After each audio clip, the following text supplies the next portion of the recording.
Committee to order. And Mr. Secretary, please call the roll. Senators O'Laughlin, Here. Crawford, Bernskatter, McCreary, Here. Weber. Here.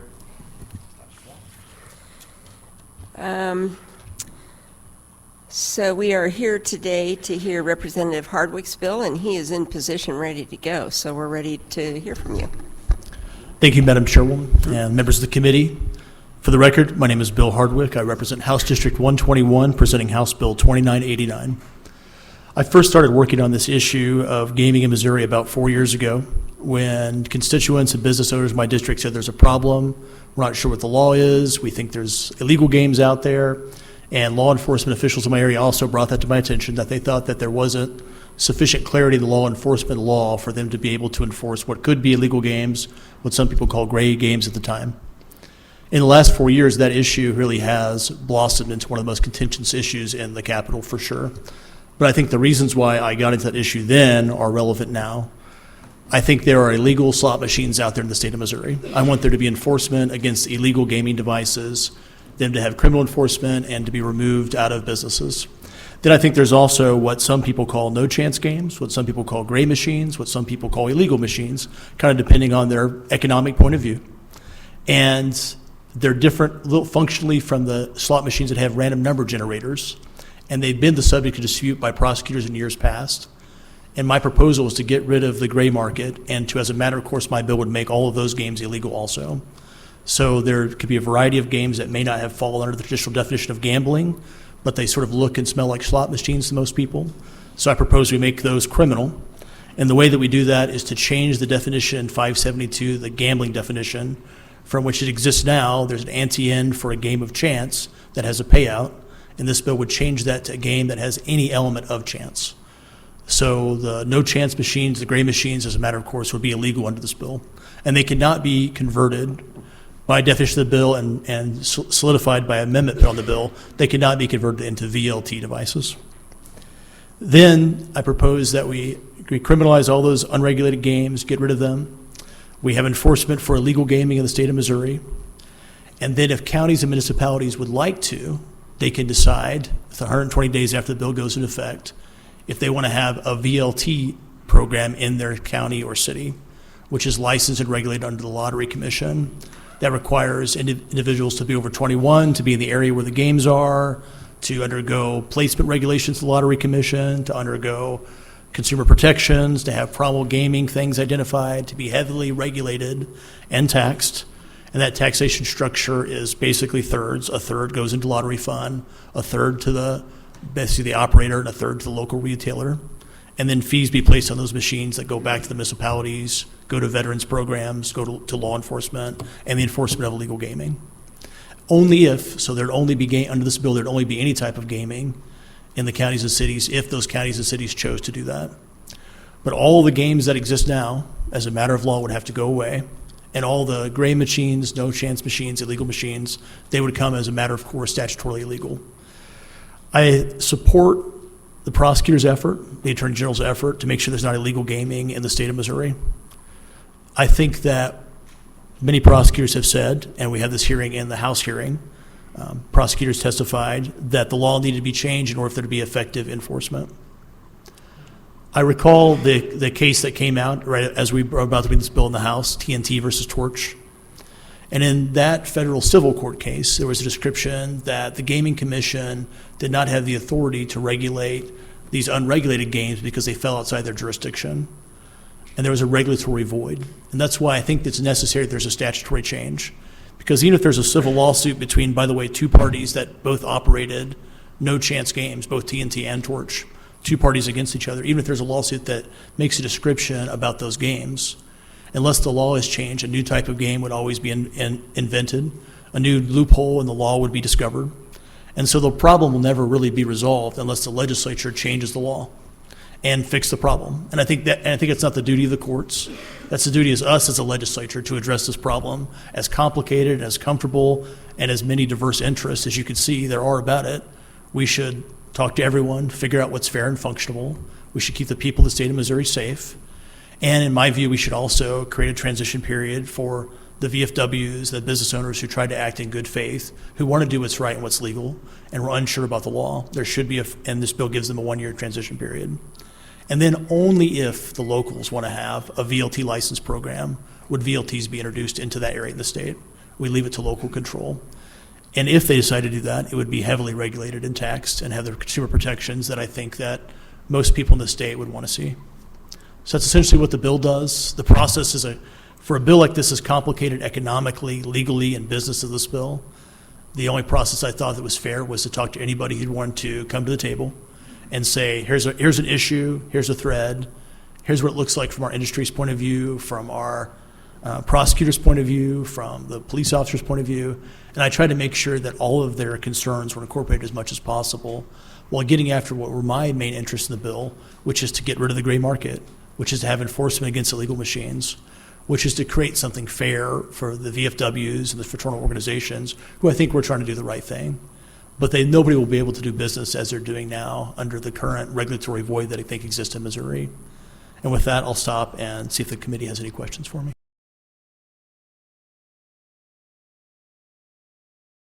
There are illegal games that are not being enforced. And Yeah, we know that, but now you're making those illegal.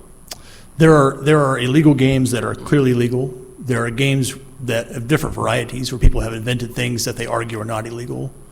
The law, I think, should go after illegal games, and there are unregulated games now. We should identify them as illegal and have enforcement against them.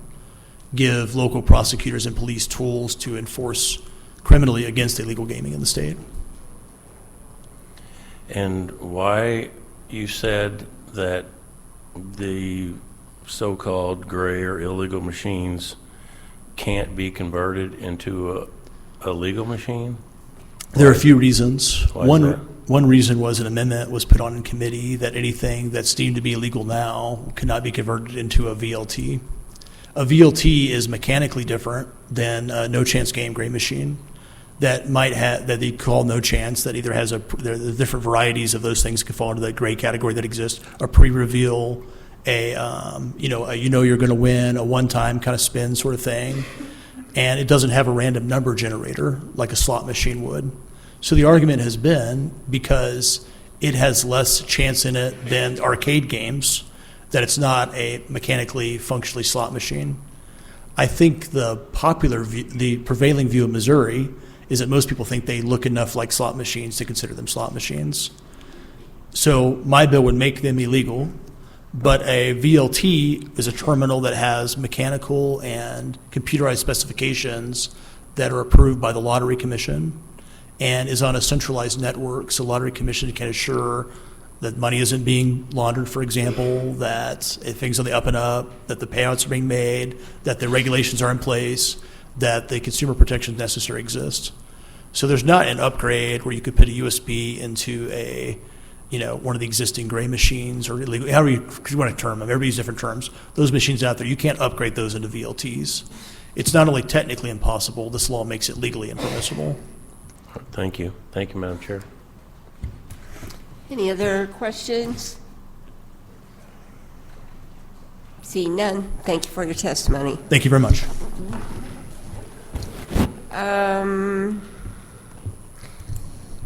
With no more questions for the representative, we're going to hear from a couple of different viewpoints.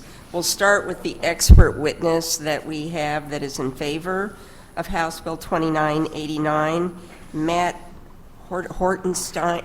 Here we go. Matt Hortenstein, and he will take about 10 or 15 minutes to give a perspective on behalf of the people who are in favor of the bill.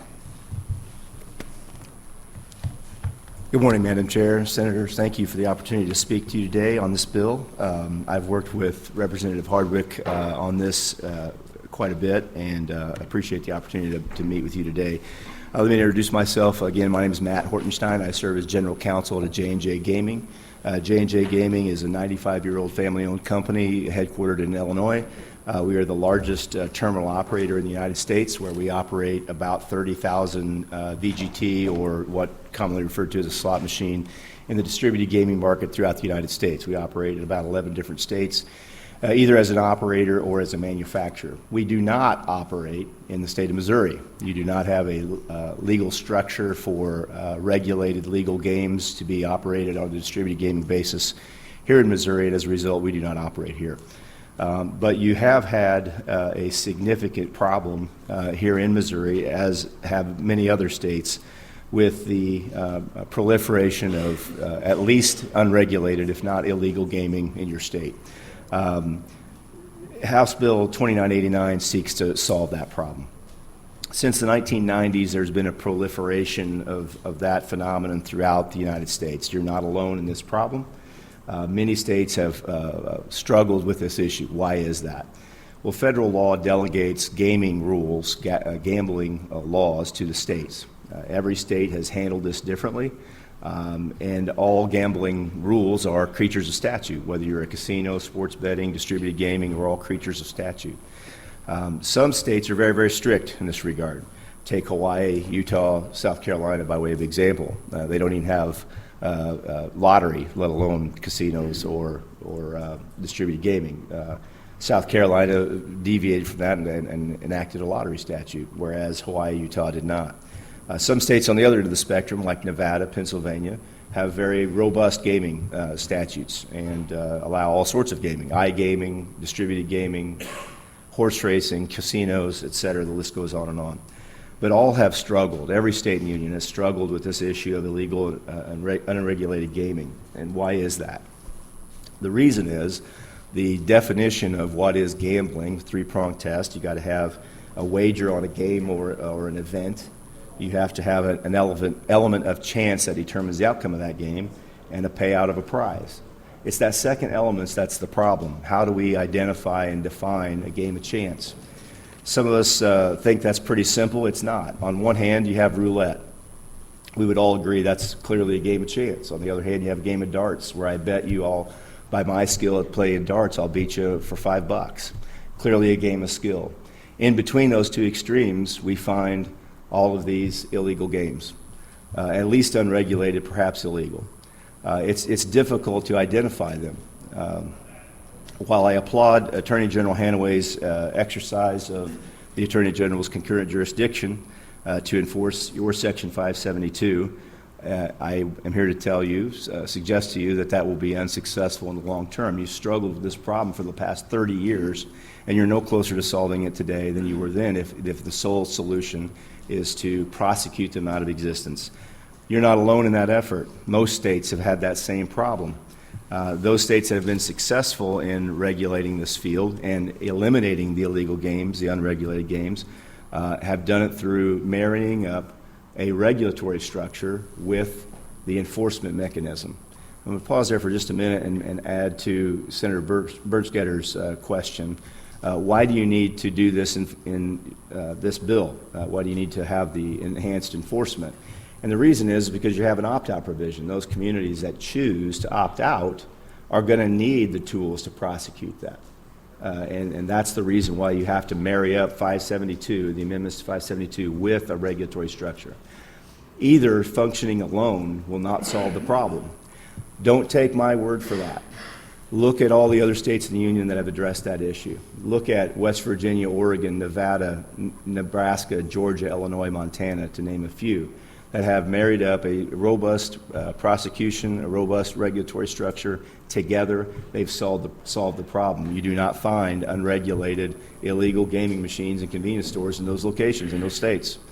Juxtapose that with the state of North Carolina, for example. There's many others, but this is a good one. And again, don't take my word for this. You can read this in No Limit Game versus Robinson County, December of 2024 case. Lays out the entire history of North Carolina's effort to do exactly what Missouri's been trying to do: regulate this field, get these illegal games out of their state. And they failed. In 2006, they passed their first statute to try to regulate this out through prosecution only. They amended that in 2008 and 2010 because the gaming industry, very clever, got around little portions of the statute, little loopholes. The court addressed this in that case I just cited to you in 2024, and they lay out the entire history of their efforts. And the court specifically stated operators refined their products to adapt them to the language of the court's decision. Why is that? The industry is always going to have very clever lawyers, very clever software manufacturers that will get around these issues. In North Carolina, they accomplished that many times, and the cases continued to roll out. They first came out with the nudge game, where you had to nudge the wheel to get it to line up so you could win. Court came out and said that's illegal gaming. Industry came out with the double nudge game. Then they came out with the pre-reveal games and the no-chance games. It became an exercise in whack-a-mole. They were never able to solve the problem through prosecution alone. If you go to North Carolina today, you will still see illegal games on the street just like you do here in Missouri. You will continue to struggle with this problem irrespective of the very positive efforts of Attorney General Hanaway and of the prosecutors. But they're fighting a losing battle.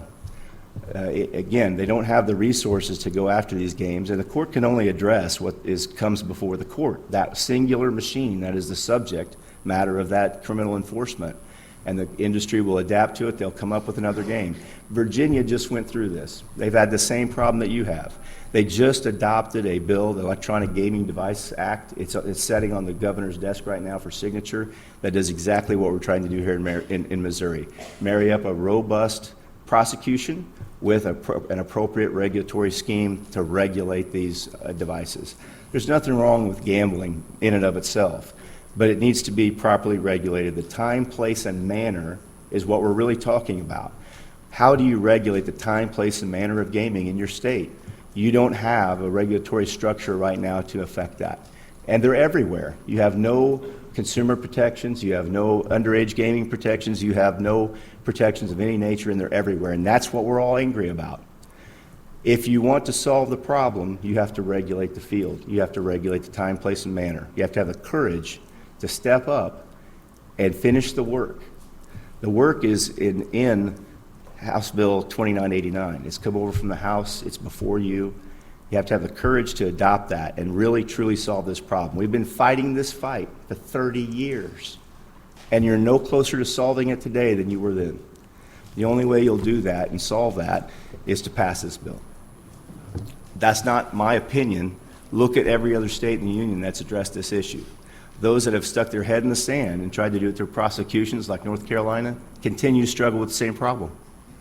On the other hand, those that have addressed it with proper regulation, like Illinois, like Montana, like Nebraska, they've solved the problem. They don't have this issue anymore in their states.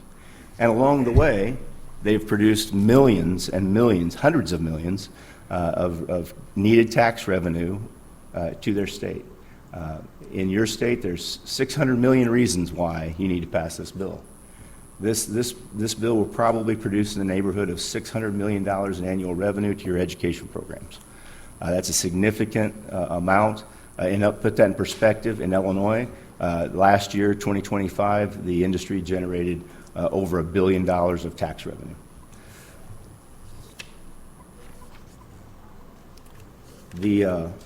If we fail to act, you're going to be left with the same issue you had with cannabis, with sports betting. Instead of acting on those bills, they went to a constitutional amendment process.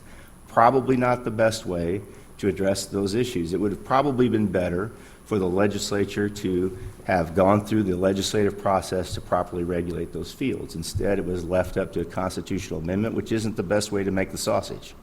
And now you're left with all the problems associated with this. Take sports betting, for example. Didn't get a lot of tax revenue out of sports betting this year, did you? Why is that? Well, it didn't address the issue of the credit on promotional and advertising credits. You probably would address that in the legislative process in a better way. So have the courage now to step up and finish the work.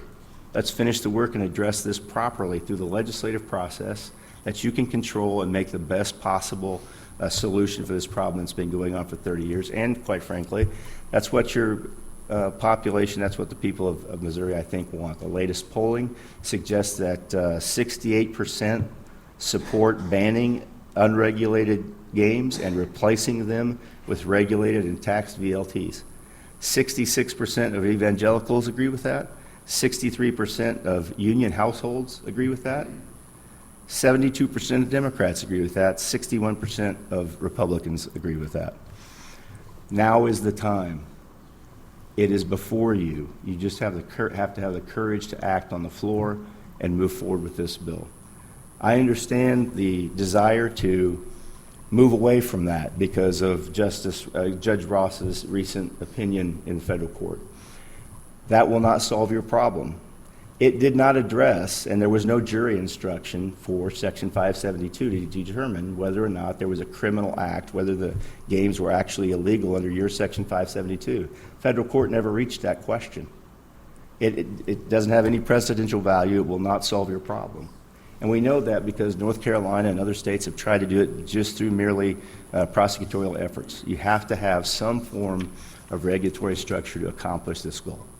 I urge you to adopt this House bill, finish the work, and solve this problem once and for all. Happy to answer any questions. All right. Do we have any questions? We can see you'd be hard to argue with, so. Thank you very much. Thank Madam. you for your testimony.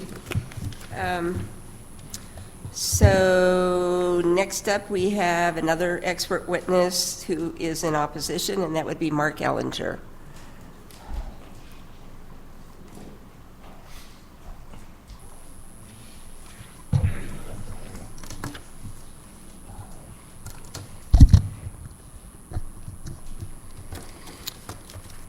Good morning, Madam Chairman, members of the committee. Thank you for the opportunity. My name is Mark Ellinger. I'm an attorney with the law firm of Ellinger Bell. I also represent, as general counsel, the Missouri Gaming Association.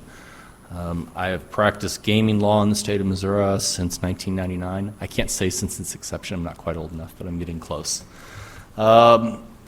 There's a real history of gaming in Missouri that perhaps we ought to start by talking about. And we can look at the lottery, since this is where the bill is vesting its regulatory authority. The lottery was passed by a constitutional amendment in 1984. It has some very explicit provisions about where money from lottery revenues must go. In fact, they're very narrow. It can only go to education. The only exceptions for money to not go to education are for prizes and for administrative expenses to oversee the process. Now, courts have looked at this before, and there's a long line of cases, both inside Missouri and outside of Missouri, looking at administrative expenses, and generally that's viewed as something around 5%. It's a small amount of money to do administration. But that wasn't enough for voters, because in 1992, they came back and they reinforced it by saying, passing Article 3, Section 39D, that says all, no exception, all gaming revenues must go to education. And that's a pretty explicit speaking of the voters. And I think the reason I start by saying, take a look at the history of gaming, and there's a handout up there, which I won't go through in detail because it's long and thick and all that, but every exception to gaming in the state of Missouri's history has required voter approval. And that's because when the Constitution was originally framed in 1875 and then reconfirmed in the 1945 Constitution, there was a ban on lotteries and gift enterprises. And that's what gambling is. Gambling is a lottery under our case law. It took from 1875 until 1980 until there was a change to that, and that's when voters amended the Constitution to provide for bingo. I think bingo had been around, but voters had to make it legal. And there were enforcement actions against bingo operations over those years between 1875 and 1980. As we mentioned, in 1984, there was the lottery. In 1986, voters had to amend the Constitution to allow for horse racing. In 1992, the legislature tried to put a statutory amendment on the ballot to authorize riverboat gambling. That passed. The Supreme Court, very shortly thereafter, turned around and said, you can have riverboat gambling, and it went through certain games like certain card games that are games of skill, but slot machines are not games of skill, and they are not authorized to be passed by the General Assembly, required a constitutional amendment. So the legislature put it on a ballot again, 1994, and slot machines failed. It ended up on a ballot again in November of 1994, and slots finally passed. Then the Supreme Court said you can't have slot machines on fixed casino location properties, aka the boats and the moats. They had to all be turned off in the facilities. So voters voted in 1998 to allow them to be on boats and the moats. It took till same year, 1998, to authorize charitable raffles and sweepstakes in Missouri. And then most recently, sports betting was passed by a very, very small margin. Again, voters have to amend the Constitution to allow this. I would point out that there have been also several constitutional amendments I haven't mentioned to authorize casinos and gaming in other parts of the state, and they have failed.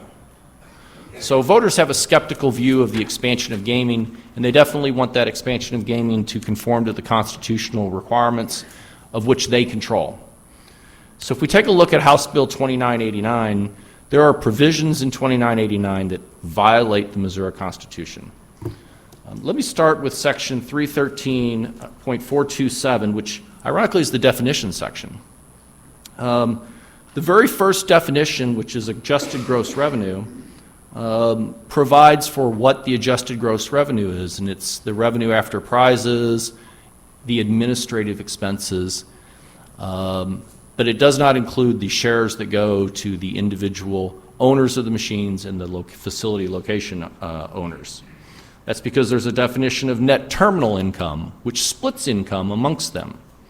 Now, that split's illegal because, as we mentioned before, under Article 3, Section 39B and 39D, all gaming revenues have to go to education. There's not a provision for those gaming revenues to go somewhere else. If you take a look at Section 313.429.3, this is the so-called administrative fee.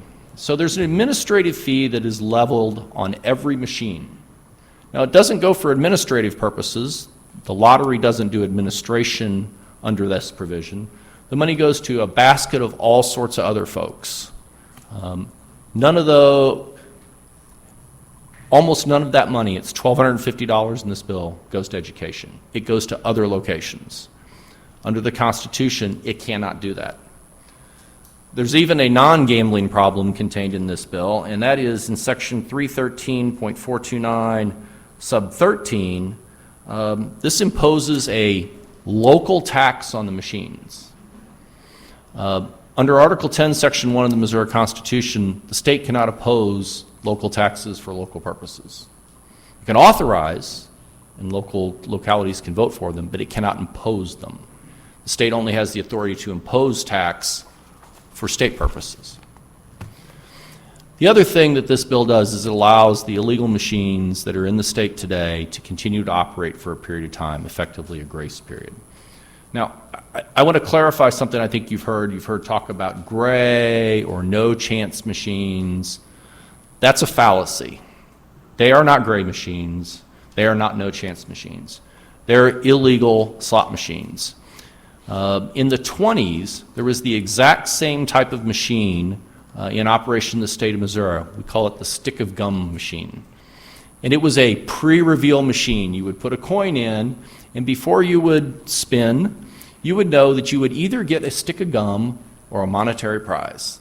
Sounds just like the concept of the no chance machines today.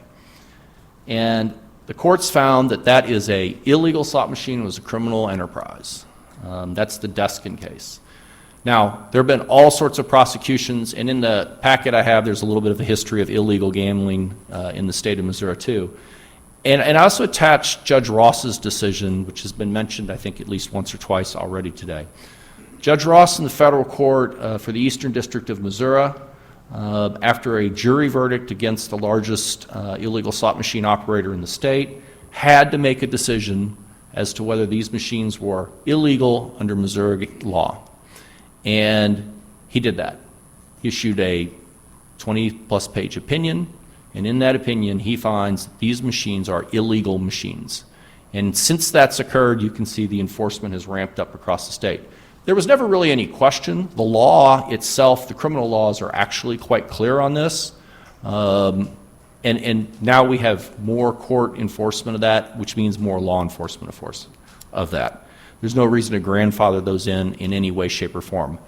And while the machines themselves, under the bill, cannot become VLTs and be licensed, the operators of those illegal machines today are not so prohibited.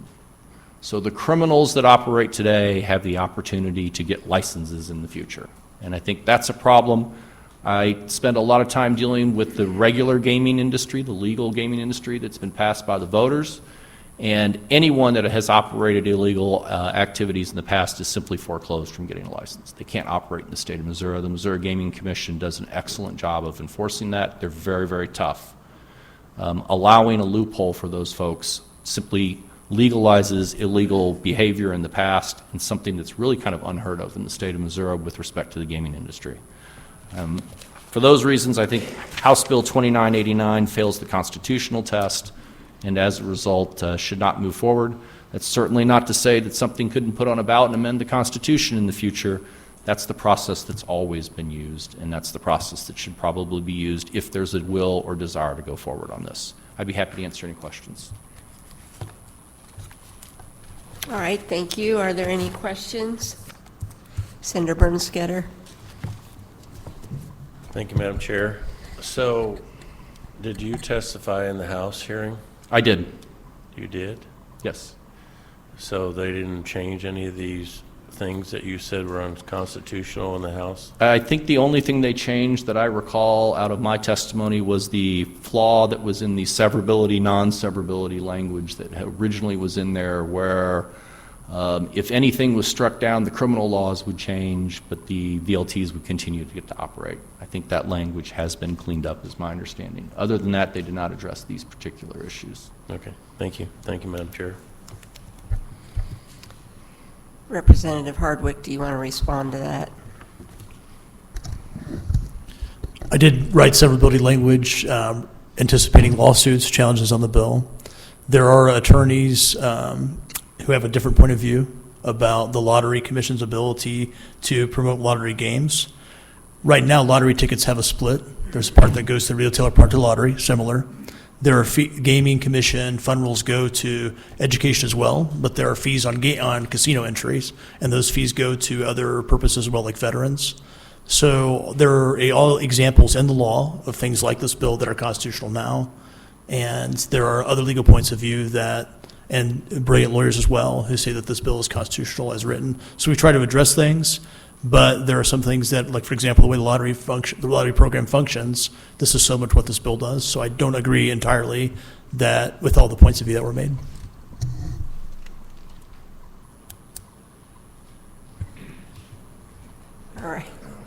All right. No. Thank you for your testimony. Thank you. Next up, how many people are here to testify in favor of the bill? And how many in opposition? So that's about an even split.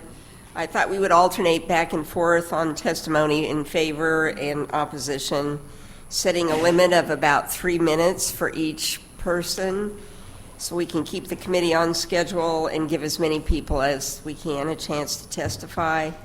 So I would ask that first we have someone come up who is in favor of the bill.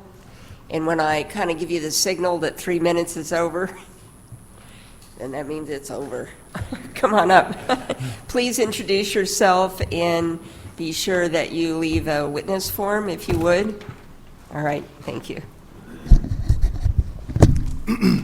Madam Chair, good morning. My name is Scott Poole. I'm an attorney here in Jefferson City. I'm speaking on behalf of J&J. I was specifically requested to look at the constitutionality of 2989. Additionally, I've been asked to provide my opinion regarding the state of the law. First, with respect to 2989, this is a constitutional bill. This bill has 3 components that deals with funding.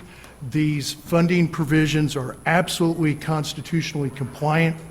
The 3% transfer for municipalities and counties mirrors exactly Section 313, 822, Sub 1, which governs how home doc cities and county share in tax collections generated by casinos. These are not proceeds of gaming.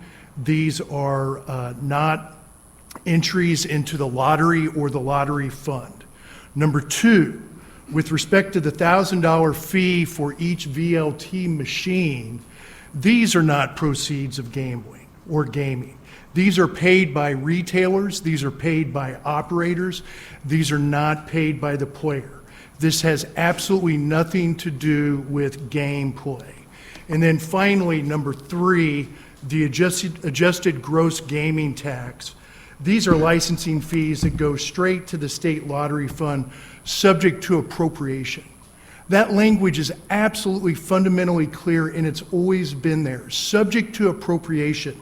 Before this money goes to the lottery proceeds fund, anything that goes to the lottery fund is subject to appropriations by the legislature.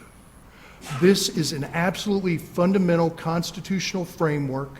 Additionally, this framework provides a much-needed regulatory structure, legal enforcement structure that is absent in the state of Missouri law. It's been absent so much that Torch Electronics sought in Cole County to have a declaratory judgment action seeking to have their devices declared legal.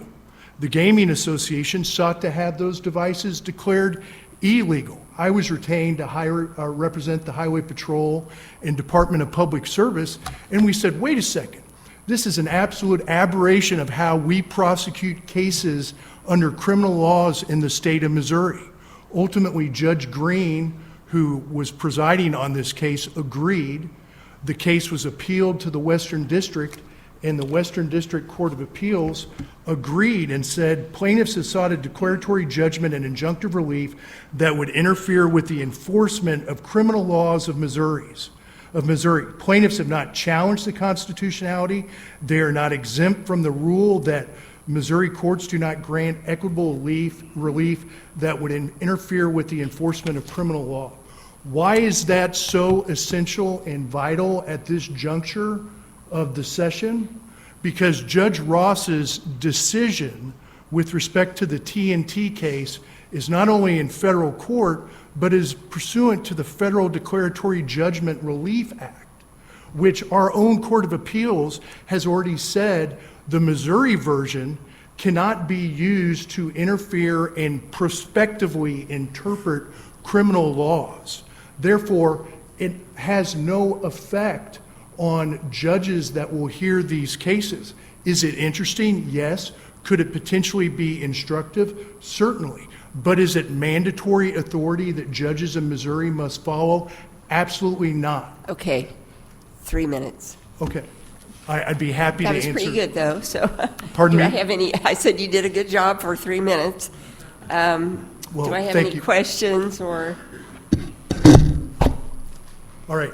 Thank you very much. Seeing no hands, I'll sit down. Next, someone who is in opposition.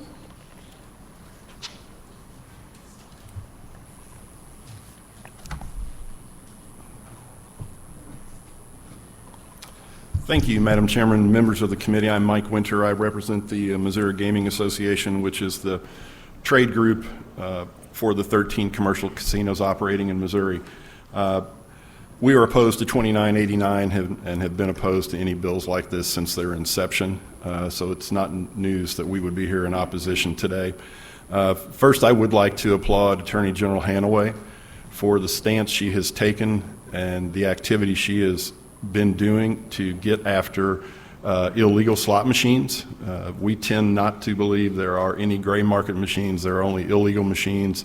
And her ability to assist local prosecutors in prosecuting those cases, I think, will be helpful in ratcheting down on that continued problem that we see around the state.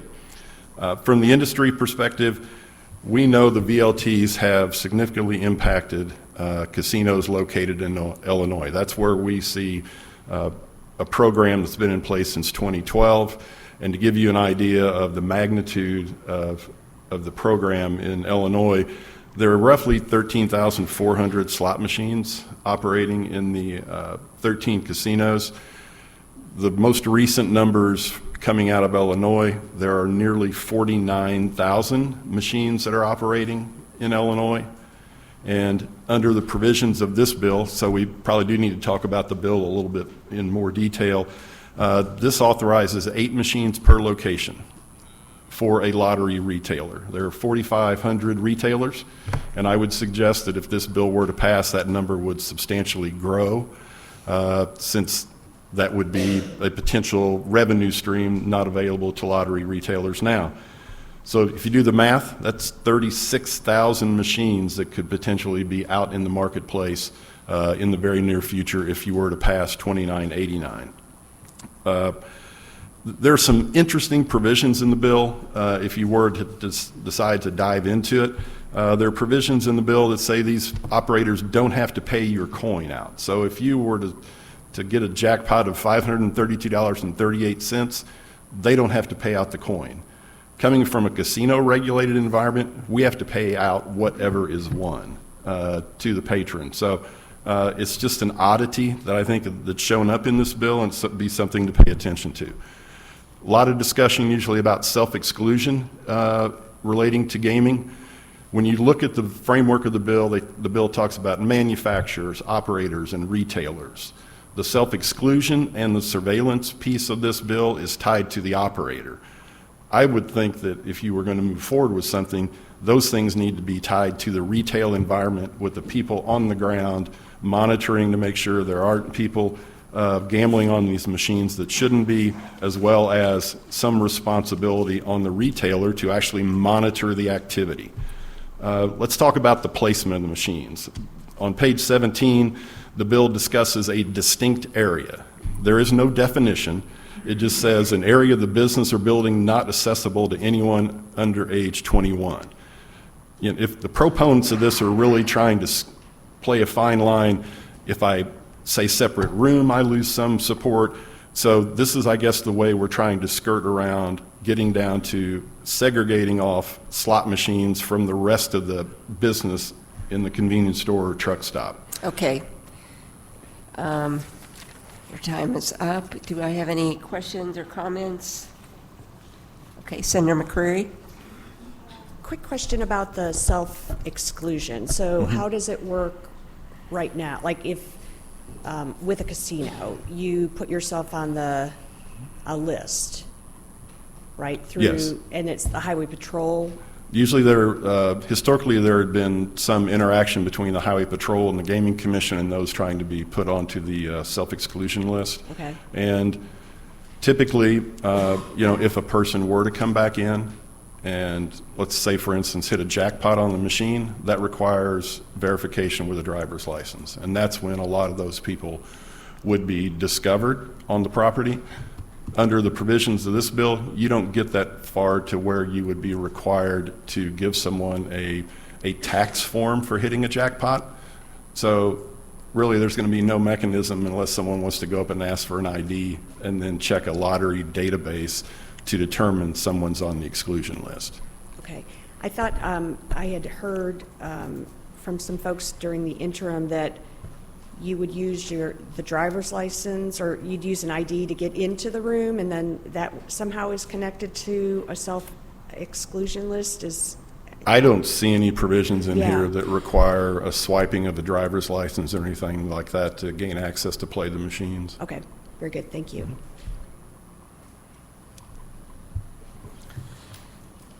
So do you mean that people put themselves on a list because they have trouble with gambling? Is that what you're saying? Yes, there's been a self-exclusion list. We call it a DAP list, disassociated persons. They voluntarily put themselves on the list, and then it's their responsibility not to come to the properties. And if we discover them on the property, then we will report that incident to the Highway Patrol, and they'll come and typically file, I believe it's the trespassing charge for those individuals on the property. Is that a big list, or?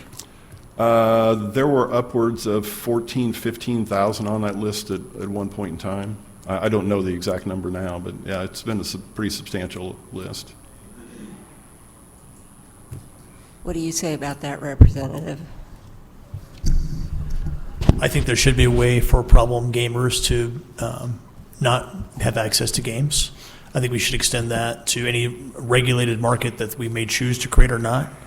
I think also that the driver's license scanning is probably a way that the Lottery Commission will have many locations do it. But in my mind, there were different locations. For example, a bar at a VFW might be different than a truck stop with a different room. So we gave room for the Lottery Commission to to promulgate regulations appropriate for circumstances, individual circumstances, to make it functional. All right, any other questions? Thank you for your testimony. Next person in favor?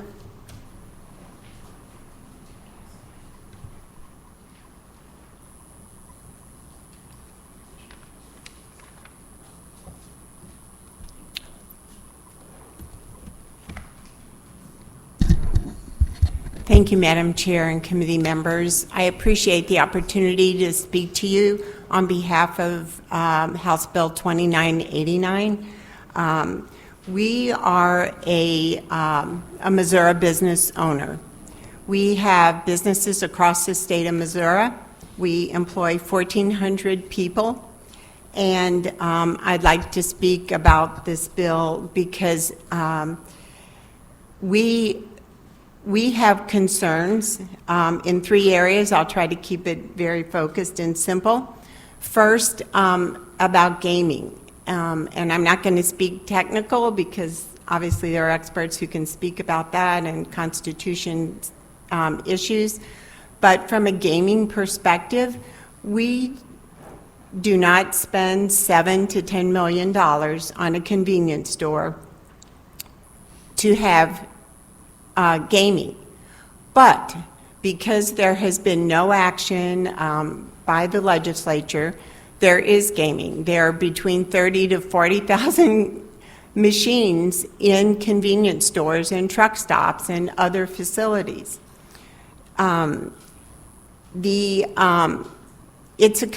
becomes a competitive issue now.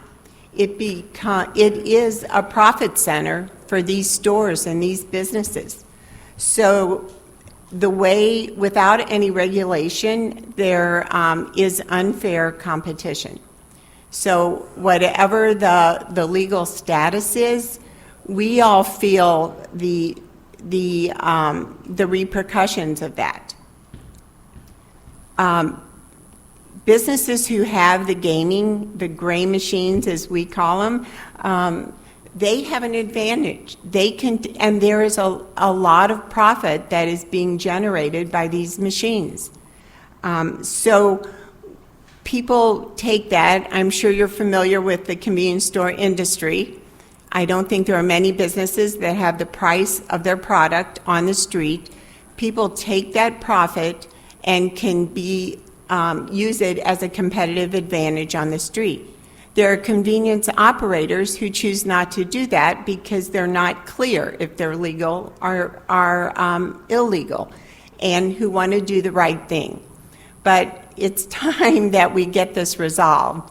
And from a casino standpoint, these customers that are coming, I know the casinos are not in favor of it, but these customers are coming into our stores. They're not spending 2 hours at one of our convenience stores. They're coming in, buying their Snickers candy bar, buying a Coke, a bag of chips, and maybe sticking some money into one of the machines. They're not hanging out for hours. And probably if they win a little or maybe enjoy the few minutes, then maybe they will go to the casinos that weekend or whatever, but we're not competing with the casinos. I just want to close by saying some action needs to be taken. There's chaos out there. And with all the machines that are generating this revenue, the state should be taking some advantage of that. Because there's no regulation, children can come in, play the games, and we're not really clear whether they're legal or not. So again, from a competitive standpoint, It isn't fair, quite honestly, to those businesses who want to do the right thing and want to be sure they're in compliance. All right. Okay, one more sentence, okay? Our industry, we're just great stewards of these products that need IDs. We sell tobacco, we sell alcohol, we sell lottery, and we do a great job. And we have many, many programs that self-audit us, and third parties that come in and audit us, like the BARS program. So we're very good stewards of and responsible for these games that need IDs and need regulation. All right, thank you. Do you have Thank any you very much. questions or comments? Do you have machines in your store? We have 50 convenience stores. We did not put them in 40 of them. We did put them in. We have some stores that are dirt cheap stores. They're alcohol and tobacco stores. We did put them in. So you talked about profit. What does that add up to per machine, I mean, per day? We made over, we had 18 machines. We took in over $1.5 million last year on these machines. Yes, so that's why I'm saying it's a profitable thing, and business owners who are used to these gray machines, they're using it to support their businesses, and they've been doing it for a long time, so that's why the legislature needs to take some action. All right, thank you. Next person in opposition?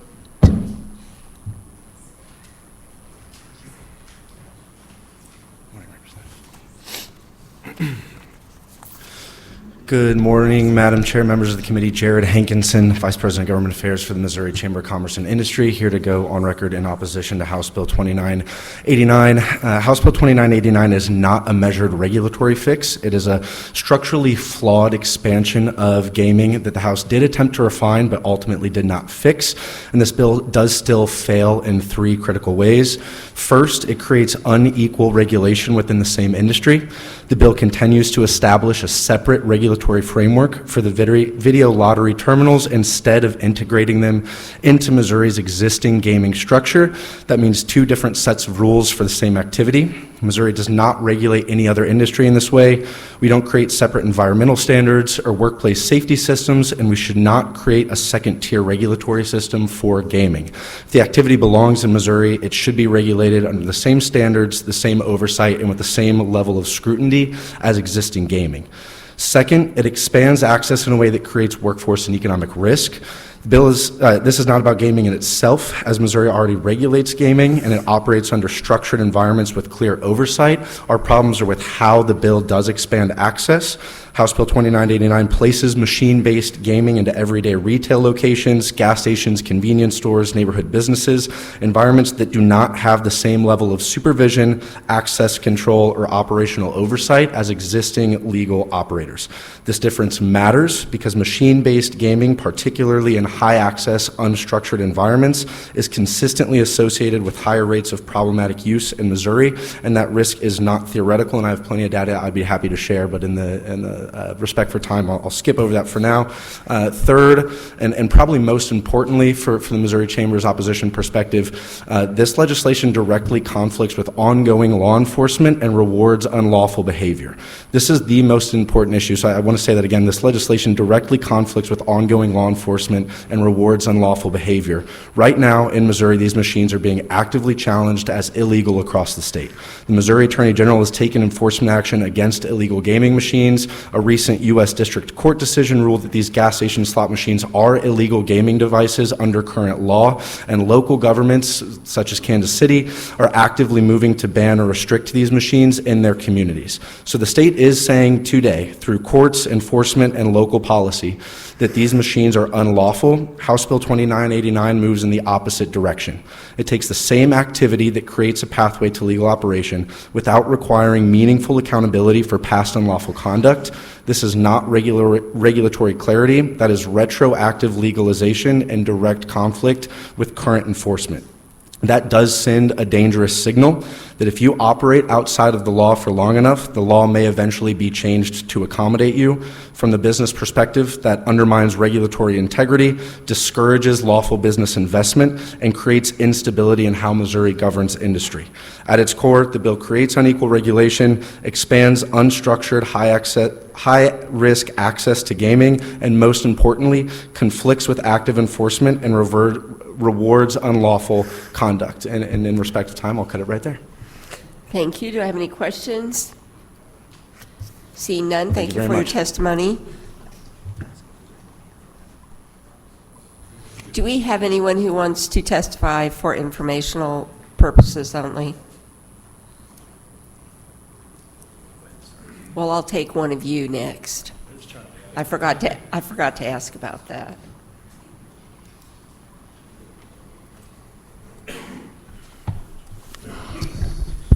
Thank you, Madam Chair, members of the committee. Michael Odewig on behalf of the Missouri Council of School Administrators. We are fairly agnostic on the underlying issue, but I do think it is important context to have in regards to a budget issue I'm sure you're going to start hearing about over these final weeks of the legislative session. Currently, in our current year's foundation formula appropriation, there is a $64 million lottery shortfall, a $30 million tobacco shortfall, and a $45 million gaming shortfall. A total of just under $140 million of money that is assumed to come in from these sources that is not coming in. When we talk about the reality of that, that takes what is being called a $190 million shortfall for next year, if this is not corrected with general revenue to come in to fix this. We're looking at over a $300 million shortfall to the foundation formula in FY27.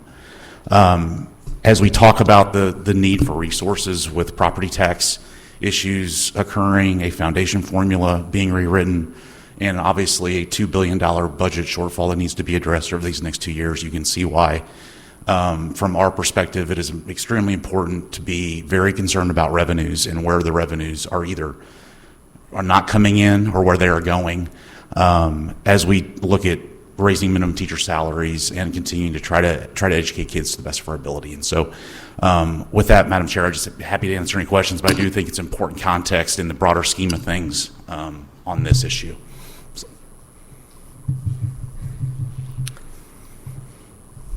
So you see this as a potential filler for the shortfall?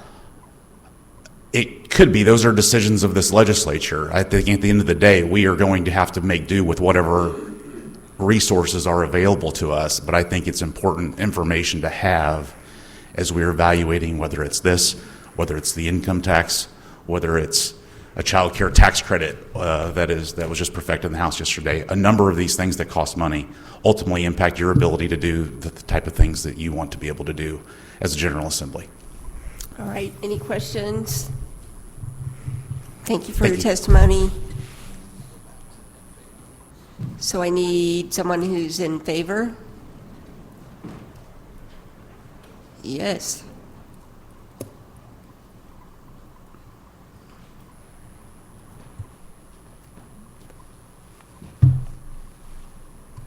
Good morning, Senators. My name is Tom Parsons with Parsons Oil Company. I'm a lifelong resident of Missouri and I've been involved in the convenience store business my entire life. I currently do not have and have never had any gambling machines or however you want to describe them in any of my stores. So I want to start out with that. In 2017, I started meeting with Dan Shaw, state representative, and talking to him about the gaming machines and trying to figure out if we could ever make them legal. Because I did not ever want to be involved in anything that was potentially illegal. I personally been working on this for 9 years, and we're kicking the can down the road. And that phrase is from another state representative. So at the end of the day, I think if something's not done, we're just going to be kicking the can down the road. Because I think we have several people here stating that they're illegal and several people stating that they're not illegal. So seems to me like there's some people that don't know. I think that the state of Missouri could use the tax dollar that's generated from this. In fact, I know they can. I think the last person that spoke stated the shortfall in the education budget. I got 6 grandchildren now that are currently in school, and I certainly want them to have the best education possible in the state of Missouri. So that would be one of my objectives. The other thing that was stated by another speaker here, that there was potentially 36,000 locations, or I'm sorry, 36,000 locations if it was regulated. If that's the case, I think that we're not looking at $600 million in tax revenue at that point. We're looking at $985,000 due to my calculations. So I'm not sure where these numbers line up. We've been talking about $600 million, I believe, for a long time. But hey, if the state can make $985 million, that would be even better, I guess. The other thing I'd like to add is I don't think that we should be regulating morality. And I think that's been spoken about a lot, about controlling morality. And I just don't think that's what I elect my officials to do, is to regulate morality in the state. I think that's up to the individual. I think they have individual rights, and I think they should determine what is morally right for them. And we shouldn't be doing that, in my opinion. But that's all I really have. So as far as regulating morality, I get what you're saying about that, and I've had people bring that point up. And the issue that I have is if we promote things that really are probably not family-friendly, good for families, and we end up with dysfunctional people who maybe are losing their money at the gas station or whatever, then we're trying to stabilize families on the other end. So people who don't want us to cut back on things that maybe are not societally good do want us to try to then deal with the other end of the equation. Do you see what I'm saying? I do, and I think at the end of the day, I think if we look at other states that have regulated gaming in there, I don't think they've seen an increase in crime or other problems that people seem to associate with gaming. That's what I've seen. I think there's probably people here today that could speak better on that, but Illinois is right across the river from where I live, and I've never heard anything negative about more crime or I've never heard anything positive about Illinois. Well, I live right near them.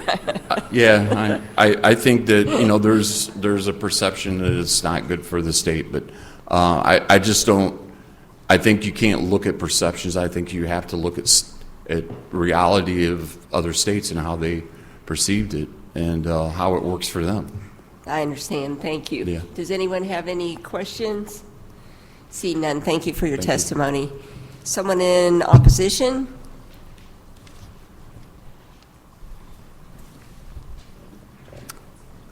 Good morning, members of the committee. My name is Tyler Travers. I'm here this morning just on behalf of myself as a Missouri resident. I can speak to personal experience as I've worked with my city council to try and ban these VLTs. Which is where? In Columbia. Okay. And they have written an ordinance, and we've had overwhelming support from council members, and that's expected to pass before too long. But local ordinances take time. And this bill is very prohibitive when it comes to local regulations and sets a 120-day clock after its implementation for counties and cities to ban these machines. Columbia has already taken over 120 days, and they haven't even passed it. So it's asking a lot for local communities to keep their finger on the pulse of state legislatures and to react in time. This bill also does not have a grandfather clause.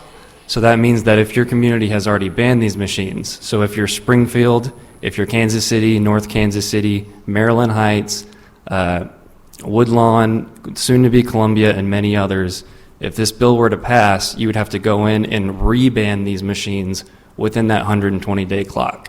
And I just view that as overly prohibitive on our local communities, and would please ask the committee to maybe expand that 120-day clock and to include a grandfather clause in this bill.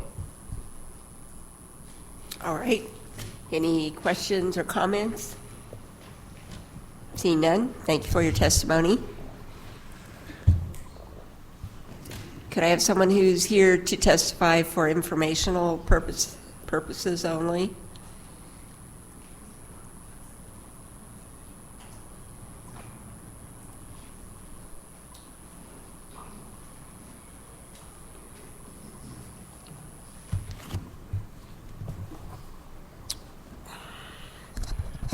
Thank you, Madam Chairman. My name is Bob Pretty. I want to talk about the other half of this bill for just a minute. I hate to interrupt the flow of discussion, but nobody else is coming up, so I'm going to. I've been working in this Capitol building for 40 years as a reporter, and since then I've been working on trying to keep an important historical resource from leaving the state of Missouri, namely the Steamboat Arabia Museum. And as I've looked at that, I've dealt heavily into the admission fee issue, and that's what the second part of this bill is about, is bringing the admission fee matter into the 21st century. It calls for an increase in the admission fee that comes up to the contemporary value of what $2 was in 1993. As of early January, that would be about $4.54. The casino industry, of course, is very unhappy with that, and they would prefer that this language be peeled out of this bill. I beg you not to do that, because this is the only way that we're going to be able to get this program into the 21st century and get the money going to the proper sources who need to have it. The Gaming Association says this will amount to a terrible tax increase for them. If it is, it's a self-generated one, because for the last 30 years, they've enjoyed virtual 2 to 3% tax cuts, because they have not had to pay more than $2, while that $2 has been changing because of inflation every year. The history behind all of this is a lengthy one. It's in this document that I'm going to leave for you. I do not expect you, Madam Chairman, to make copies of this and distribute it to everybody, but I'll email it to all of you so that you can see the history behind this issue, and you can see point by point, casino by casino, and town by town, how much has been lost because this admission fee has never been increased. In the last 9 years, for example, the casinos in St. Louis, in the St. Louis metro area, the 4 casinos, have not produced, well, let me put it this way. The admission fee that has been kept by the gaming industry amounts to $181 million from these 4 casinos in St. Louis, because the admission fee's never been increased. It's $131 million that the city in Kansas City and that metropolitan area has lost because that admission fee has never been increased. Even the smallest casino we have in the state has lost somewhere in the neighborhood of $6 million in the last 9 years because the admission fee has never been adjusted for inflation. The second part of this bill does that.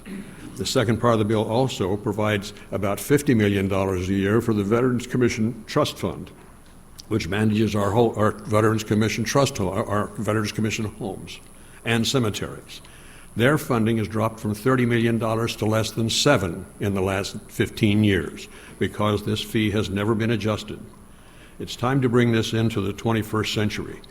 One of the first speakers here just a few minutes ago said that it's time for the legislature to show the courage to act, and I believe that's the case with what we're doing here today with the second half of this bill. Now, some people have suggested to peel that out of there and just leave the VLTs. I'll leave that up to you. I don't have a VLT dog in the fight. But frankly, this is the essential part that I think needs to be passed by the General Assembly, and this is the last chance we're going to have it. The Steamboat Arabia Museum in Kansas City is packing up in July. They're closing in July. They're packing up. They're putting stuff into storage until they find a new home. There are several cities in Missouri who have offered to be the new home for this museum. The problem is finding the money to do it. This will provide that money. 50 cents of this increase will go into a fund for the Arabia Museum. This is a time to take a step. I do a column for our local newspaper on the first Sunday of every month, and my January column looked at the State Gaming Commission and how much the Gaming Commission does not get from this admission fee. In contemporary funds, the Gaming Commission gets 45 cents. That's what they get out of the $1. And the 45 cents in contemporary funds, they have to share with the Veterans Commission and two or three other causes. And so what they're left with is 15 cents in contemporary funds. And so we have to do something for the Gaming Commission, for the veterans, and for the people of Missouri. I urge you to keep this part of the bill no matter what happens with the rest of it. But this is something we cannot ignore anymore. Thank you. Any questions? I hate to ask this question, but is the Steamboat Arabia mentioned in your bill? It is. Well, I'm asking the representative. Oh, I'm sorry. Thank you. Yes, Senator, at Mr. Purdy's request, there was an amendment that increased the admission fee, and a part of that is earmarked for the Steamboat Arabia. That is correct. Okay. Thank you for your testimony. No questions.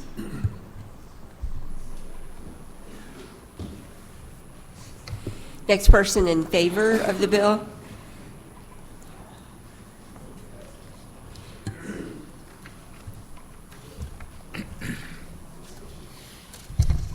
Madam Chair, members of the committee, good morning. My name is Ron Leone. I'm the Executive Director for the Missouri Petroleum and Convenience Association, and what that means is I represent many of your constituents who own, operate, or supply gas stations, convenience stores, and truck stops. Most of you know that MPCA has been involved in the VLT issues for several years now, and we are in full support of House Bill 2989 and VLT for the following reasons and more. House Bill 2989 reasonably authorizes, reasonably regulates, and reasonably taxes VLT in many Missouri retail locations. House Bill 2989 doesn't pick winners and losers among Missouri retailers or Missouri retail locations. For decades, and I know Mrs. Wallace, I think, did a nice job in her testimony, but for decades, my members have safely and responsibly provided adult products to adult consumers, and those include alcohol, tobacco, and lottery tickets. My members are ready, willing, and able to implement the regulated VLT industry contemplated in 2989, and I want to point out a couple of key provisions. It protects children by requiring that VLT are in a distinct area of the business or building not accessible to anyone under the age of 21. Secondly, it provides adult consumers with adult recreational opportunities. It generates tens of millions of dollars in much-needed local and state annual tax revenues. And most importantly, I think you could see from today's testimony, it provides uniformity, consistency, and predictability all across Missouri. I want to thank the sponsor for taking on this bill and this challenge. I want to thank the committee for the opportunity to testify today, and I'm happy to answer any questions. So, how do you estimate the income, like overall, that's coming in from the machines, from your members? Say that again, Senator. How do you estimate the dollar amount of what's coming in from the machines that your members have? I haven't done that calculation. I know that Lynn Wallace told you a little bit about what they're making on the machines. I could try and get that information from different members. I know that it's become an important component of net revenue for a lot of my members. They are expanding their business, so they're upgrading their businesses, they're employing more people, they're doing a better job in their local communities, so this has become an important net revenue item on their balance sheet. And that's why we're trying hard to make sure it's a regulated scenario so that everybody's protected. So is that cash income being reported? I'm sure it is. My members are. Yeah. Okay. And I'm not sure why people are laughing, because that's, my members do a nice job and they are honest, law-abiding I'm not running citizens. down your members, but I mean, I think it does, well, do I have any questions or comments? All right, thank you, Ron. Thank you. Next person opposed?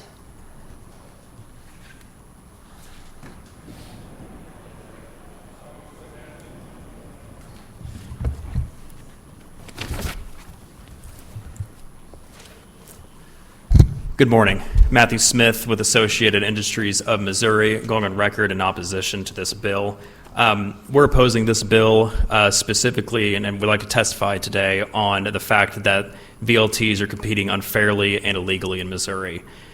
Our member that we have that is concerned with VLTs sells amusement machines. These machines like pinball machines, arcade machines, etc. And these games specifically for amusement where individuals wager for prizes or just for the entertainment value of it. They are not gambling machines, though. Over the past few years, they have found themselves competing with machines that are illegal gambling devices, and they have seen the space that they compete for drop as a result. As mentioned earlier, the Missouri Constitution outlaws gambling, except in the case of bingo, lottery tickets, horse racing, etc. There is no exception for video lottery terminals found in the Constitution. So they are competing illegally in our state, and we'd ask you to oppose this bill for these reasons. Be happy to answer any questions. All right, thank you. Any questions? Seeing none, thank you for your testimony. Is there anyone else for informational purposes only? Next in favor?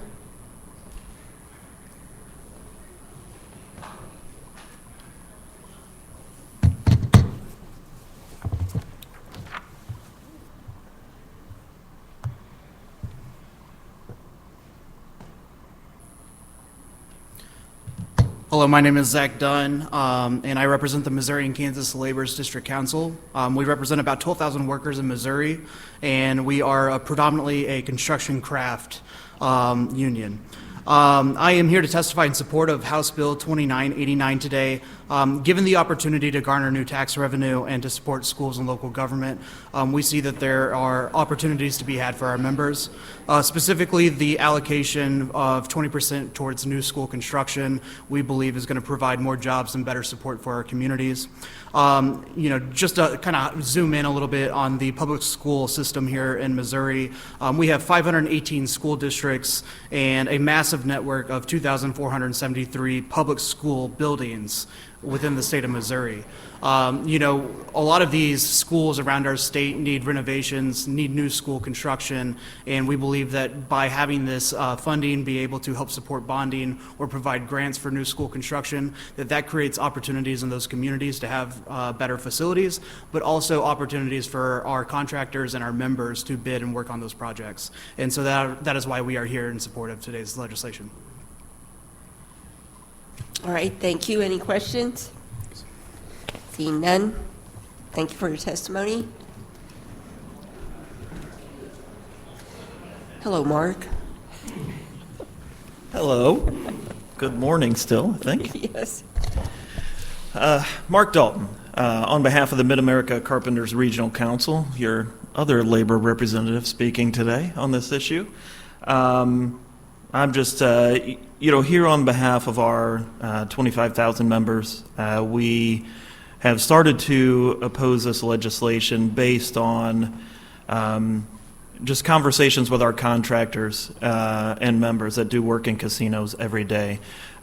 We calculated we are doing about 500,000 work hours in casinos a year, so we have a significant amount of work going into these properties. When we started to have conversations around this issue, it was based on the fact that when VLT language is passed in a state, the casinos see around a 20% loss in revenue, which then puts them at the bottom of the list when it comes to their capital improvement budgets.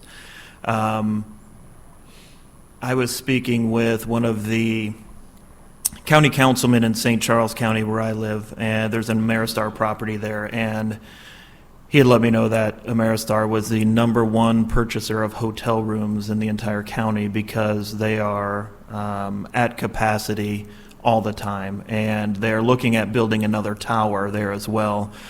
We fear conversations with them, that if VLT legislation were to pass, that that new tower construction, even proposal, would go away.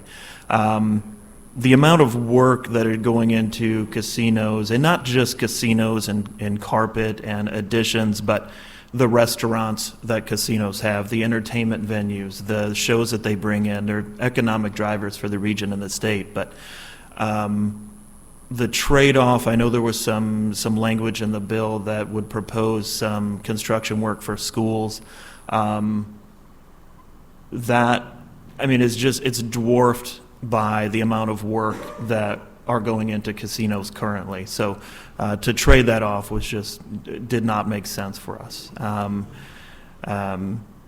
We've been opposed to this. We're always willing to sit down and look at a way to move forward, but we just have not had that pathway. So we're opposed to the legislation that's out there. Really get along with the sponsor, though. He's a great guy, just a bad bill. But with that, I will was before. take any questions. All right, does anyone have any questions? Thank you. Thank you. Anyone for informational purposes? I think we've run through that. So, someone in support? Yes, come on up.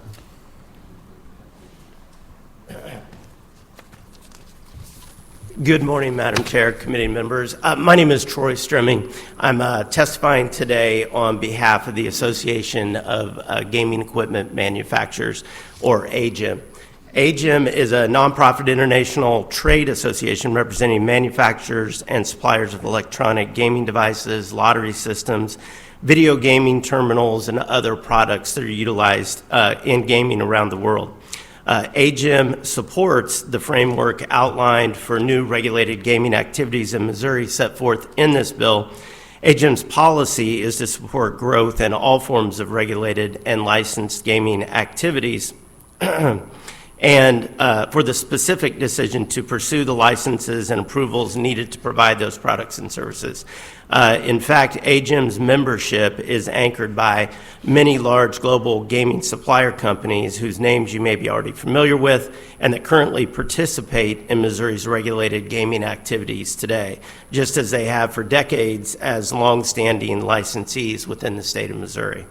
Our supplier sector welcomes any efforts to address the challenges created by the expansion and proliferation of unregulated and unauthorized gaming products, which are not subject to meaningful testing, licensing, or regulatory standards, nor are they monitored to ensure fair play for customers. The American Gaming Association estimates in studies that have previously been done that there are more than 500,000 or more unregulated gaming machines across the country, and that Americans currently bet more than $100 billion on those machines every year, including tens of thousands of such devices in Missouri. We certainly applaud the efforts of the Missouri law enforcement in trying to root out those products that have taken hold throughout the state because of unregulated machines clearly confuse not only players and retailers, but recently we're starting to see the confusion at the local levels. By way of example, the city of Kansas City recently passed an ordinance trying to make these types of devices illegal, but Jackson County passed an ordinance to license these devices. So there's clearly confusion in this on this front. That's typical there. While many such laws and regulations often have struggled to keep pace with the fast-changing gaming technology, an authorized and highly regulated environment for gaming activities will provide significant benefits and protections. In AGEM's experience, appropriate statutory definitions, authorization, oversight, and regulation for the desired forms of gaming, consistent reporting systems applicable to all participants, and standards which require certification and verification are critical elements of today's ever-changing gaming environment and remain the only way to fulfill a jurisdiction's public policy expectations. AGEM believes those things are in House Bill 2989.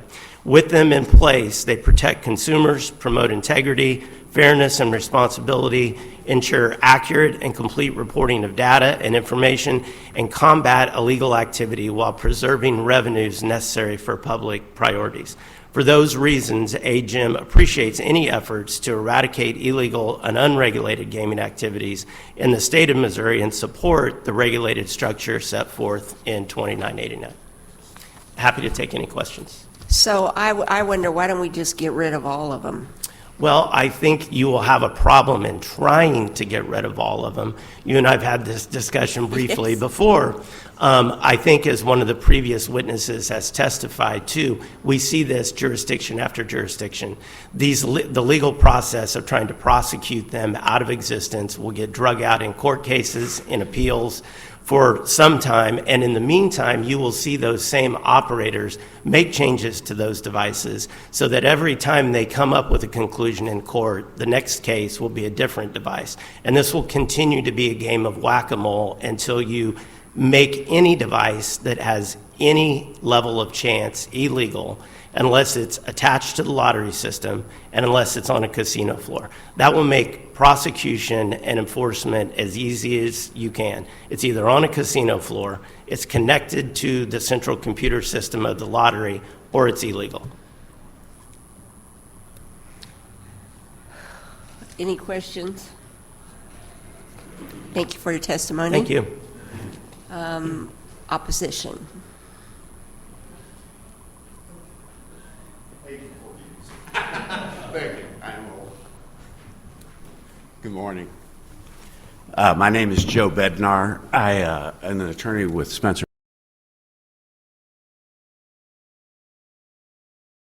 Rules as have been laid out since the 90s. This city is a great example of that. The first time I went to the vote of the people here, they approved gambling. And then the population changed their mind and said, no, we're not going to have any gambling in the city of Jefferson City on the river or any boat in the moat. So there's a process in place. There's an issue of enforcement and there's an issue of change in policy.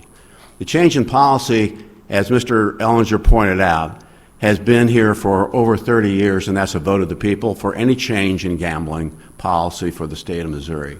And that goes to going back to the local folks to make their decision not to allow these illegal slot machines anywhere across the street from any school, church, anywhere in the world. And as you can see, we know why. There's a tremendous amount of money, and it's very profitable.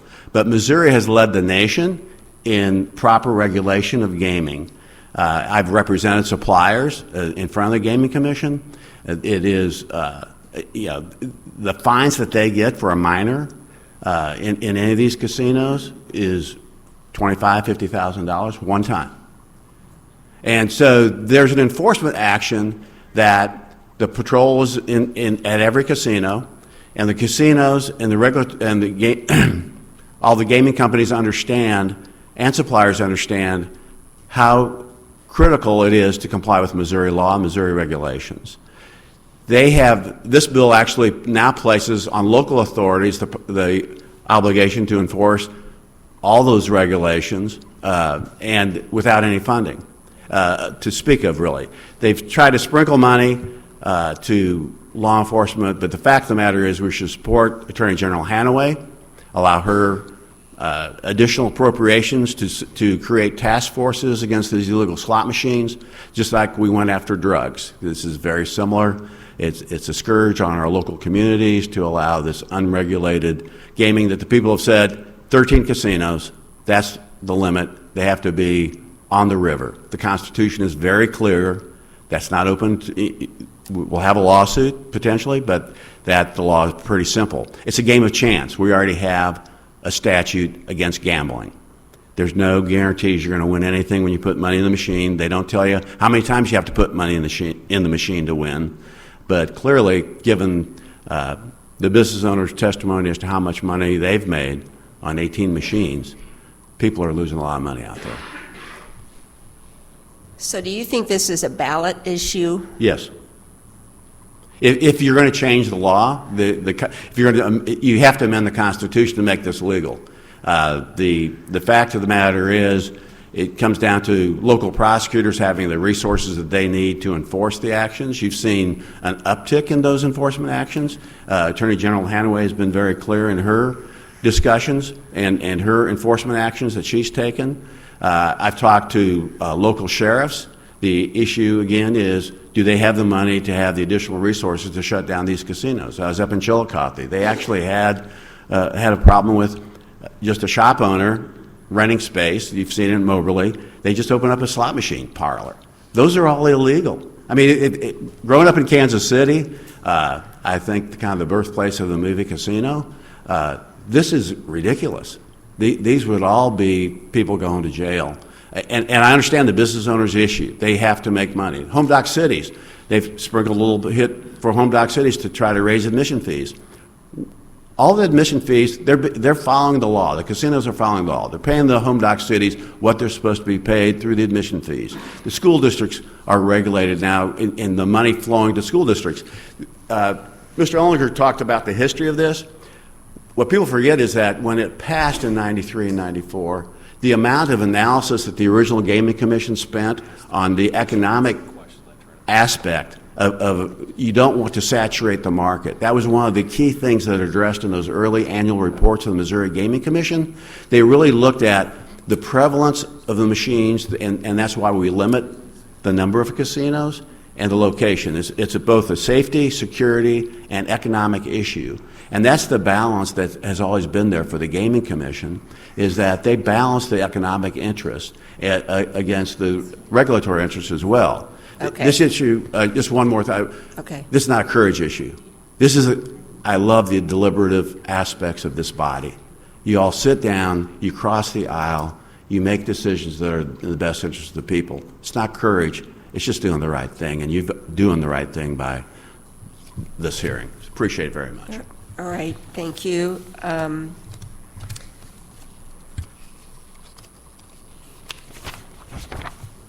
Next person in support.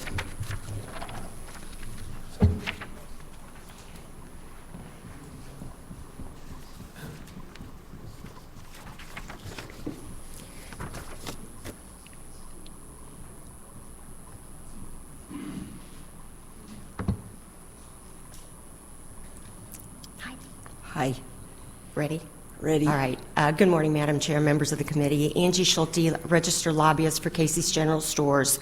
I don't have anything to add on what everybody else has said in support. I do have, Casey's took a look at what the profits could be if they put these games in their stores. And of their almost 400 stores, they had estimated approximately 148 are large enough to add these games. And so the number that they've based as far as profit, it would be approximately 4 to 5 games per store. And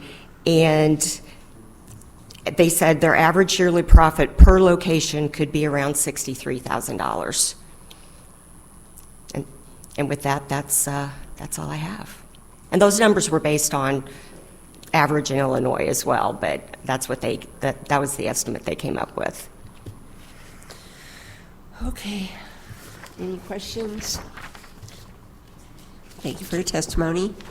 Next in opposition, we do plan to conclude about 10 till 12, so that leaves us 10 minutes, and I may not get through everybody, but if you are here to testify either way, if you would leave your written testimony, we will include that. Sorry, go ahead. Thank you, Madam Chair. Shannon Cooper today representing the City of Kansas City as well as the Greater Kansas City Chamber of Commerce. And our friends at the Kansas City Chamber of Commerce share the same concerns as the State Chamber does. They recently came out in opposition to these types of bills. The City of Kansas City, let me be clear so there's no confusion.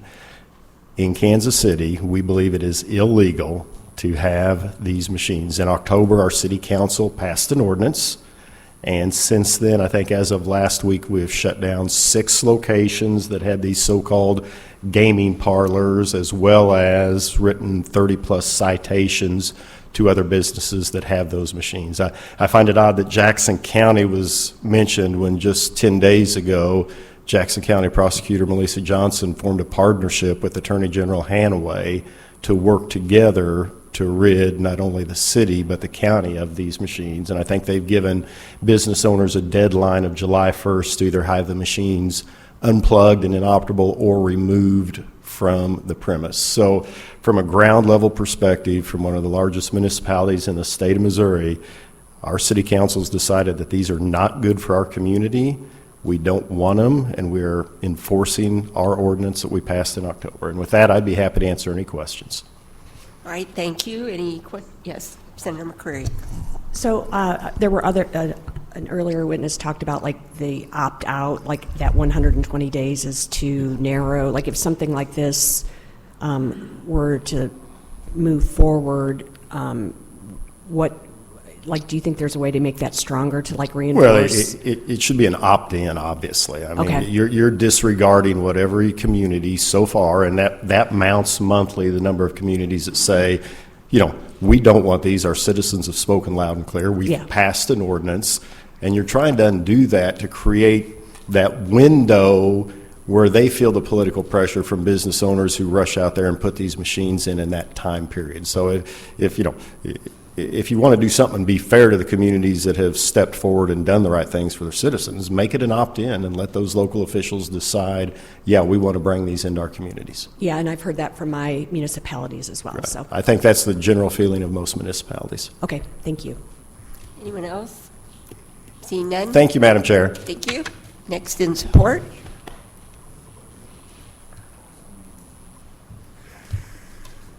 Good morning, Madam Chair, members of the committee. I'm Locke Thompson. I'm the Cole County Prosecuting Attorney here for the Prosecutors Association.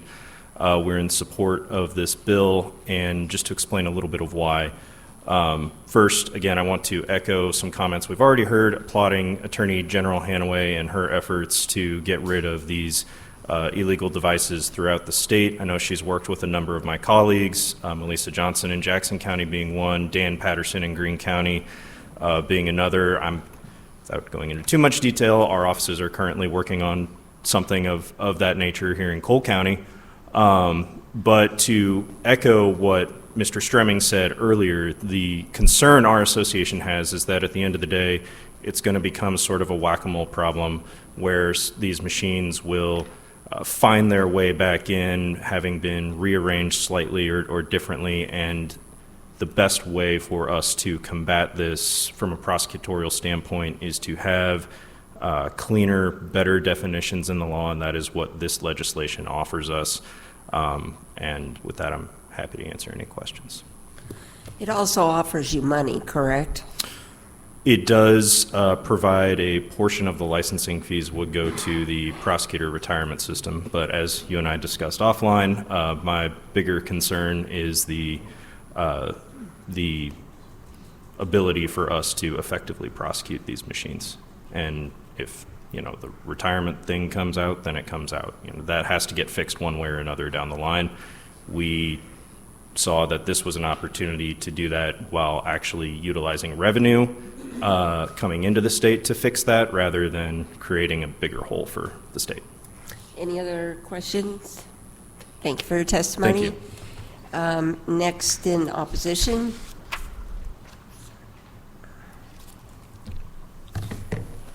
Thank you very much, Madam Chairwoman, members of the committee. My name is Arnie C., AC Dinoff, State Public Advocate. First, I want to start out by saying Representative Hardwick is a great Missourian, but it's a really lousy bill. These VLTs are out of control, and they merely pay a simple $5 or $10 amusement fee, like a pinball machine or a Pac-Man machine. Federal District Court Judge Ross and in October, federal district jury spoke loud and clear, in addition to several cases against Stephen Mittenberger and Torch Electronics out of Wildwood that went through the Western District Court of Appeals. All these courts concur. These machines are illegal. They were not voted and allowed in our Constitution by we, the people, the 6.2 million Missourians. Lobbyist Steve Tilley backs Torch Electronics, which is a former speaker, and now former Speaker Plocker. They receive hundreds and hundreds and hundreds of thousands of dollars from this industry, and especially Torch Electronics. They think they're going to buy their way out of it and that the legislator is going to protect them. I have seen children gambling at these machines, which makes me sick to my stomach. At the local IGA, at the grocery store, it's unbelievable. There are no regulations. Gaming is to be done in the casinos as allowed under our Constitution. As a matter of fact, these machines now are unplugged, and they have a sign that says in both English and Spanish, machine currently not available. This is in O'Fallon. I've seen it all across the state, stopping at gas stations coming to the Capitol. There is no enforcement and no guardrails. These machines should be permanently unplugged. These are bad and negative for our communities and our neighborhoods. They have an economic bad impact on people's income and families' ability to pay their bills. These are illegal and unconstitutional. Why is our legislature protecting this industry? I think we need to call quits and join our State Attorney General Hanaway in removing them from each and every facility across the state in all four corners. This industry is sketchy and being protected by millionaire lobbyists, and it needs to come to a complete halt right here, right now, today. This is big illegal cash with low payouts and zero regulations. It's bootlegging and the wild, wild west. Do we really want to turn into Nevada? What's next? Are we going to legalize brothels and prostitution? When are we going to stop? When is it enough that we have enough gaming opportunities as it is? This bill reeks, and I cannot come anywhere near supporting it. I'm very highly opposed to HB 2989. Thank you, Madam Chairwoman. Thank you for being here, and thank you for your testimony. Do I have any questions? Seeing none, thank you for coming in today. Someone in support?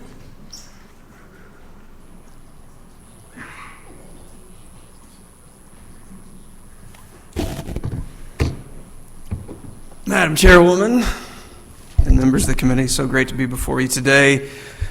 Caleb Rowden, registered lobbyist, here today on behalf of Warrenton Oil Company, known as WOCO to many that know them. WOCO is a family business out of Warren County, started in 1972 by R.G. and Betty Baker, now ran by David and Wayne Baker, two great Americans. They have fast lane convenience stores, car washes, restaurants, hotels, a whole host of other things. WOCO does have NCG machines in their facilities now, and the reason for their support for this bill is just to provide clarity and certainty as to what the framework will look like for the future. As you know, and most of the folks behind me would attest to, when I was in this chamber, I was generally agnostic towards this issue, really on both sides, just didn't care a whole lot about it. What I will say is there might be two differentiating elements between then and now. One has been previously discussed, the revenue opportunities that do exist with the potential phasing out of the income tax and other things that are being discussed, having the opportunity to raise a significant amount of revenue potentially through an entirely self-imposed tax as opposed to a voluntary tax, as opposed to some of the other things being contemplated, I think is an interesting thing to discuss. And also, I certainly think the opt-out provision, which has been discussed, is an interesting element that allows for local communities to have a say in how they want their community to look. And I do think those two things really do make it an interesting discussion about how you move forward. Our general counsel sent me something this morning specifically related to some interactions that they've had from folks in rural communities where they exist, and folks who have sent them notes and anecdotally at the counter that said, hey, if these things go away, we don't really have any other opportunities for entertainment in our area. Obviously, they're not near casinos because they're not near bodies of water. So I think the rural component is an interesting one, and I do think at the end of the day, ultimately, the opportunity for this body to provide certainty for a whole host of small businesses around the state, but certainly Warrenton Oil is something that they would like to see. So I would hope to not have any questions, but I'll certainly answer them if you ask them. Any questions? Don't you think the opt-out thing, shouldn't it be an opt-in? Well, obviously that's a discussion for you. Ultimately, this legislative body in chorus with the Missouri House has the opportunity to decide what that would look like. I do think I would think you would ultimately get close to the same place either way, because I think the councils and local municipalities that have strong opinions are going to do whatever is necessary to voice those strong opinions via an opt-out. If they don't have strong opinions, maybe then they let it go for a season, see if it provides the revenue that has been contemplated and things like that. But that is ultimately a discussion for you. So this is a little bit off the topic, but if we did this, why wouldn't we get rid of the certificate of need? Also a discussion for you, and glad it's not my decision anymore. It's kind of the same scenario, isn't it? Definitely two different industries, but some similarities as it relates to the ebbs and flows, yes. All right. I had to say that just because it's you. I'm glad to be your guinea pig. Thank you. I don't see any questions. Thank you for your testimony. One more in opposition, and then I think we will conclude if we have someone. All right. Anyone else for oh, sorry. Come ahead. Yeah. Okay. Come ahead.